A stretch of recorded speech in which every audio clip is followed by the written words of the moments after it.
Who is the new owner of the East India Company? How did an Indian buy the 400-year-old British Empire?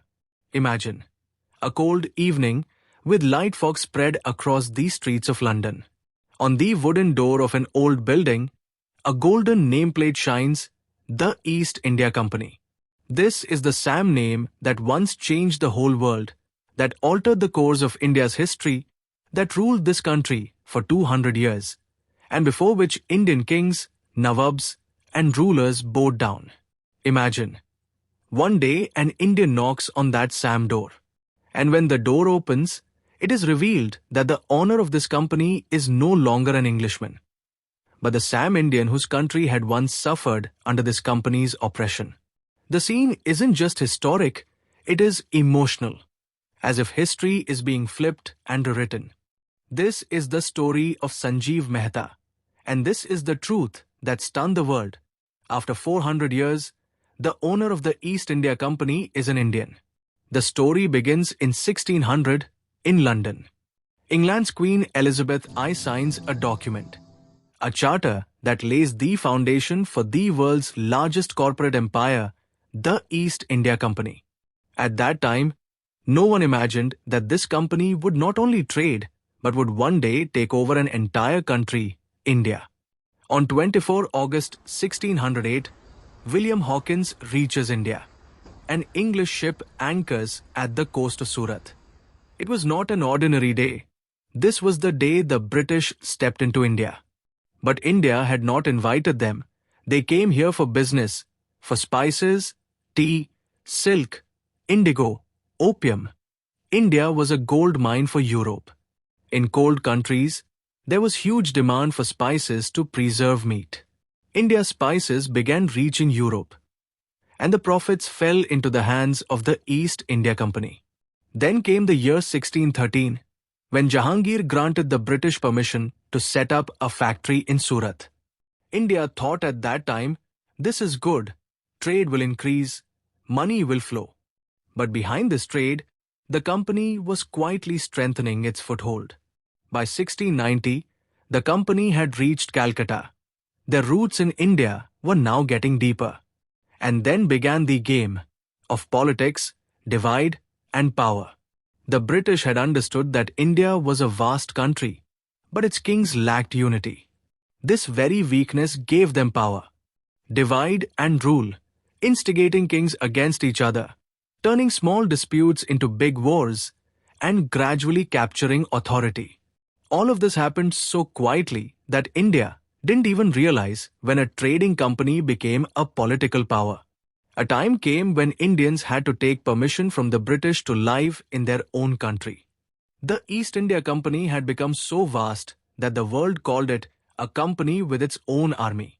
They had their own soldiers, their own ships, their own laws, even their own currency. People began saying about the British Empire, the sun never sets on the British Empire. But history never stays the same. Whoever rises eventually falls. And this downfall began in 1857, the year of India's first war of independence. In the cantonment of Meerut, soldiers revolted. And this fire spread across the entire country. The spark of revolution shook the East India Company to its core. The people of India, revolutionaries, soldiers, all together weakened the company so much that running its business became impossible. The spice trade collapsed, the power structure broke down, and finally, in 1874, the company had to shut down. A company that ruled India for nearly 200 years ended on paper one day. But the story didn't end there. The company was gone. But its name, its history, its legacy remained like a dark chapter in the world. And then, 131 years later, an Indian did something no one had ever imagined. The year 2005. In London, there was a discussion about reviving the name of the world's most infamous and once most powerful company. The shareholders wanted to turn it into a luxury brand. And then, in that room, appeared an Indian businessman, Sanjeev Mehta. The same Sanjeev Mehta who had never imagined he would end up buying the world's oldest corporate power. But destiny has its own plans. While casually walking around, in just 20 minutes, Sanjeev Mehta bought 21% shares of the East India Company. Yes, 20 minutes. It took an Indian only 20 minutes to begin buying the 400-year-old East India Company, while it took the British 200 years to rule India. This was not just a purchase. It was one of the most poetic justice moments in history. The same company that looted India economically. The same company that divided India's culture, trade, and power. The same company because of which India became enslaved. Today, its ownership was in the hands of an Indian. This was not symbolic revenge. It was like turning history upside down. But who is Sanjeev Mehta?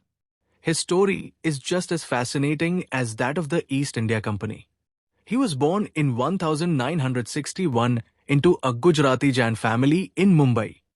His grandfather used to run a diamond business in Belgium, meaning business was in his DNA. The family later returned to India, and the business environment remained. Sanjeev was sharp in studies, Sydenham College, then IIM Ahmedabad, then the Gemological Institute of Los Angeles. But it wasn't just education, he had a fire for taking risks. In the 1980s, he started an export business, and his first major success came from a simple hot water bottle called Huggy. That is where he realized that building a brand is the real power. In 2005, when the idea of reviving the name of the East India Company came up, Sanjeev Mehta began researching. For months, he sat in the British Library and the Victoria Albert Museum, understanding the history of the company. And when the opportunity came, he wasted no time and rewrote history. By 2010, he had taken full ownership control of the company. The company had now become a premium brand selling tea, coffee, luxury products, royal gifting items, spices, and collectibles. But Sanjeev Mehta says, I am not the owner, I am the custodian of this legacy. History has built this brand, I am only taking it forward. And it is this humility that makes the story even more beautiful. Imagine, the company that once enslaved India is today run by an Indian. This is not just a business deal, it is a national emotion. It is that moment where history and the present look at each other and smile.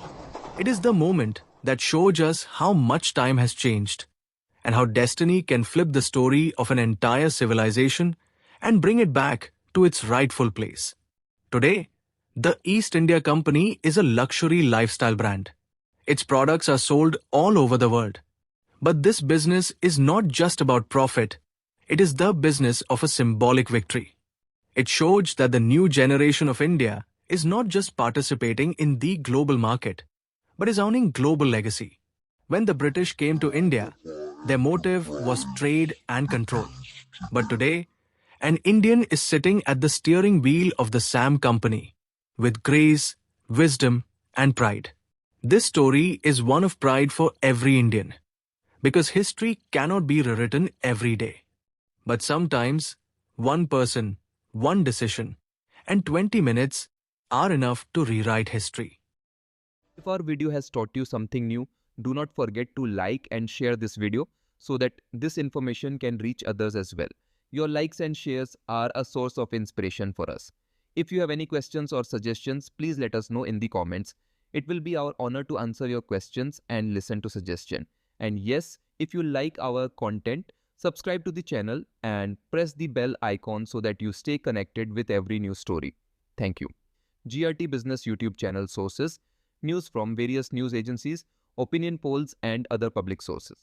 We try to ensure that every report and summary is accurate and verified, but we are not responsible for any dispute or error. Our aim is only to provide you with accurate information.